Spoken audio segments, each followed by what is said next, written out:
அன்பார்ந்த பள்ளிவாசல் நிர்வாகிகளே, ஜமாத்தினரே, உங்கள் அனைவருக்கும் அஸ்ஸலாமு அலைக்கும் வரஹ்மத்துல்லாஹி வபரகாத்துஹு. உங்களுக்கு ஒரு அன்பான வேண்டுகோள். குறிப்பாக நமது மக்கள், முஸ்லீம் மக்கள் கோர்ட் வாசல்லையும் போலீஸ் ஸ்டேஷன் வாசல்லையும் காத்துட்டு இருக்காங்க குழந்தை குட்டியோட. அதை நாங்கள் நேரடியே பார்த்துருக்கோம். எங்களுடைய அமைப்பு அறக்கட்டளை நிர்வாகம் 1996 நாங்கள் இதை ஆரம்பித்து தாவா பணிகள் செய்துட்டு இருக்கோம். இந்த நிலையில் முஹம்மது நபி ஸல்லல்லாஹு அலைஹி வஸல்லம் காலத்தில் செய்யக்கூடிய ஒரு பணி என்னன்னா, பள்ளிவாசலில் திருமணம், மணவிலக்கு, குலா, உதவிகள் எது வேண்டுமென்னாலும் பள்ளிவாசலில் தான் செஞ்சுட்டு இருந்தாங்க. ஆனால் இப்போ உள்ள கால சூழ்நிலையில் அந்த பணிகளை நமது நிர்வாகம், பள்ளிவாசல் நிர்வாகம் சரியாமல் மேற்கொள்ளாதனால், குறிப்பாக 90% பள்ளியில் நாங்கள் பிரச்சனையை பேசுறது இல்லைன்னு சொல்லிடுறாங்க. சரியா, டவுன் ஆட்சி ஆஃபீஸ்க்கு போகணும்னு எழுதி கொடுத்துறாங்க.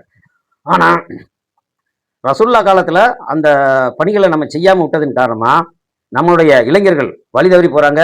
நீங்கள் ஒவ்வொரு செய்தியிலையும் பாருங்கள், முஸ்லீம் பெயர் தாங்கி குடி அடிமையாகி குடும்ப வாழ்க்கை இழந்து ரோட்டில் சுற்றுறாங்க. குடிமறுவாழ்வு மையத்தில் போனால் இஸ்லாமிய எத்தனை பேருன்னு நம்மளுக்கு தெரிஞ்சு போயிடுது. இது மிகவும் கஷ்டமான சூழ்நிலை. அவங்களுக்கும் சரி நம்மளுக்கும் சரி. நம்மளுக்கு என்னன்னா, நம்ம மறுமையில் அல்லாஹ்விடம் பதில் சொல்லக்கூடிய இடத்துல இருக்கிறோம். நம்மளே நோன்பு வைக்கலாம், நம்மளே தொழுகணும், நம்மளே சாப்பிடணும், நம்மளே தூங்கணும், நம்மளே தொழில் பண்ணணும். அப்படி இருந்தால் சொர்க்கம் போக முடியாது. பிறர் நலம் நாட சொல்லியிருக்கிறது இஸ்லாம். பிறர் நலம் நாடுவது தான் இஸ்லாம்.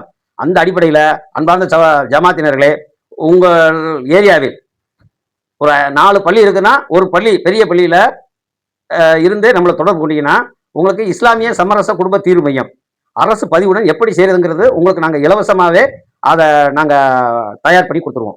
நீங்கள் இங்கே இருந்தாலும் சரி, நாங்கள் ஜமாத்தில் ஒரு லெட்டரோட நாங்கள் இஸ்லாமிய சமரச குடும்ப தீர்வு மையம் வச்சு நடத்துகிறோம்னா, அதுக்கு என்னென்ன தேவையோ, என்னென்ன பேர் நீங்கள் வைக்கிறது முதற்கொண்டு எல்லா முடிகிற வரைக்கும் நான் உங்க கூட இருப்போம். உங்களுக்கு இதை நாங்கள் செய்து கொடுப்போம். அதில் A to Z எல்லாமே வந்துடும். இந்த பணிகள் மட்டும் தயவு செய்து பள்ளிவாசல் நிர்வாகிகள் செய்ய வேண்டும். நம்மளுடைய மக்களுக்கு இலவச சட்ட ஆலோசனை கொடுக்க வேண்டும். கவர்மெண்ட்ல என்னென்ன ஒர்க் இருக்கோ அதையும் நம்ம செஞ்சு கொடுக்கணும். இஸ்லாமிய மக்களுக்கு உங்களுடைய ஒரு இது இருக்கணும், பயம் இருக்கணும். அது எதுவுமே இல்லை. இப்போ உள்ள காலகட்டங்களில் எல்லாருமே பிஸியாக இருக்கிறாங்க, பிஸ்னஸில் இருக்கிறாங்க. ஆனால் இந்த பணியை செய்ய முடியாட்டினா கூட அசரில் இருந்து இசா வரைக்காவது இந்த பணிகளை டெய்லி பண்ணலாம். சரியா, தன்னார்வலர்களை கொண்டு பகல ஃபுல் டயத்துலையும் பண்ணலாம். சரியா, இது அரசு பதிவோடு நடக்கக்கூடிய இஸ்லாமிய சமரச குடும்ப தீர்வு மையம். உங்களுக்கு என்னென்ன எப்படி செய்ய வேண்டும், எப்படி நடத்த வேண்டுங்கிறத நேரடியாக வந்தாலும் நாங்கள் இது பண்ணுவோம். நீங்கள் பேர் மட்டும் செலக்ஷன் பண்ணிட்டு எங்கள்கிட்ட தொடர்பு கொள்ளுங்க. சரியா, நேரம் வர முடியாட்டிலே எங்களை தொடர்பு கொள்ளுங்க. உங்களுக்கு நாங்கள் அதற்கு உரிய என்ன டிடி எப்படி அடிக்கணும், யார் யாரை சேர்க்கணும் வைக்கணுங்கிறத உங்களுக்கு நாங்கள் அனுப்பிச்சு விட்டுருவோம். அது மூலியமாக நீங்கள் மக்கள் பயனடைவார்கள். சரியா, அல்லாஹ்காண்டி இந்த பணிகளை செய்யுங்க.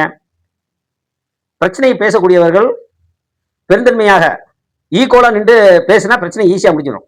நிறைய பிரச்சனை எப்படி முடியுதுன்னா, பிரச்சனைக்கு உரியவர்கள் நம்மகிட்ட வந்துட்டாங்கன்னா, நம்ம பெரிய ஆளுன்னு அவங்க சின்ன ஆளுன்னு நினைச்சு நம்ம பேசினா பிரச்சனைக்கு தீர்வு கிடைக்காது எங்கேயுமே. அவங்க கூட உட்காந்து ஒரு தோழனா முஹம்மது நபி ஸல்லல்லாஹு அலைஹி வஸல்லம் அவர்கள் சொன்ன வழிமுறையின்படி ஈக்குவலாக உட்காந்து அவங்களுக்கு குடும்பத்தில் உருவாக நின்று என்ன பிரச்சனை, எதனால பிரச்சனை அப்படிங்கிறத நீங்க தீர்வு சொல்லணும். சரியா, இன்ஷா அல்லாஹ் நாங்கள் இருக்கக்கூடிய, குறிப்பாக நான் இருக்கக்கூடிய காலத்திலே இதை செய்துவிட்டு போனால் எனக்கு மறுமை நாள் வரைக்கும் எனக்கு நன்மை கிடைக்கக்கூடியும். அந்த ஒரு காரணத்துக்காண்டி தான் இதை நாங்கள் முன்னெடுக்கிறோம். சரியா, இன்ஷா அல்லாஹ் எந்தவித செலவும் இல்லாமல் இது ஜமாத்தினர் எங்களை தொடர்பு கொள்ளலாம். தொடர்பு கொண்டீங்கன்னா இஸ்லாமிய சமரச குடும்ப தீர்வு மையம் வைக்கிறதுக்கு உண்டான என்னென்ன வழிமுறை எப்படி பண்ணணும் அப்படின்னு முதலிலிருந்து கடைசி வரைக்கும் உங்க கூட இருப்போம். இன்ஷா அல்லாஹ் அதை நீங்கள் செய்வீங்கன்னு எதிர்பார்க்குறேன். கண்டிப்பாக நீங்கள் ஒரு லெட்டர் மட்டும் எங்கள் ஜமாத்துக்கு மட்டும் கொடுத்துட்டு, இல்லாட்டினா வாட்ஸ்அப்பில் கூட அனுப்பிச்சிட்டு, இல்லாட்டி போஸ்ட்டில் கூட அனுப்பிச்சிட்டு, எங்களுக்கு நாங்கள் இந்த பேரில் ஆரம்பிக்க போகிறோம், இஸ்லாமிய சமரச குடும்ப தீர்வு மையம் ஆரம்பிக்க போகிறோம், அரசு பதிவுடன் நீங்கள் ஒரு லெட்டர் கொடுத்துட்டீங்கன்னா, என்ன பேர் நீங்கள் வைக்கிறீங்களோ அந்த பேரில் உண்டான என்னென்ன செய்யக்கூடிய பணிகள்ங்கிறத நாங்கள் உங்களுக்கு ஒரு டிராஃப்டாகவே கொடுத்துருவோம். இன்ஷா அல்லாஹ் அதை நீங்கள் போய் பதிவு பண்ணிக்கலாம். அந்த பதிவு பண்ணிவிட்டு வரவு செலவு எல்லாமே ஓப்பன். இப்போ நாங்கள்னா பார்த்தீங்கன்னா ஆடிட்டிங் வச்சு தான் எல்லாம் பண்ணுறோம். பணம் வர்றது பல வழிகள் இருந்தாலும் செலவு பண்ணுறது ஒரே வழி தான். இன்ஷா அல்லாஹ் அதை நீங்கள் செய்வீங்கன்னு எதிர்பார்க்குறேன். அஸ்ஸலாமு அலைக்கும் வரஹ்மத்துல்லாஹி வபரகாத்துஹு.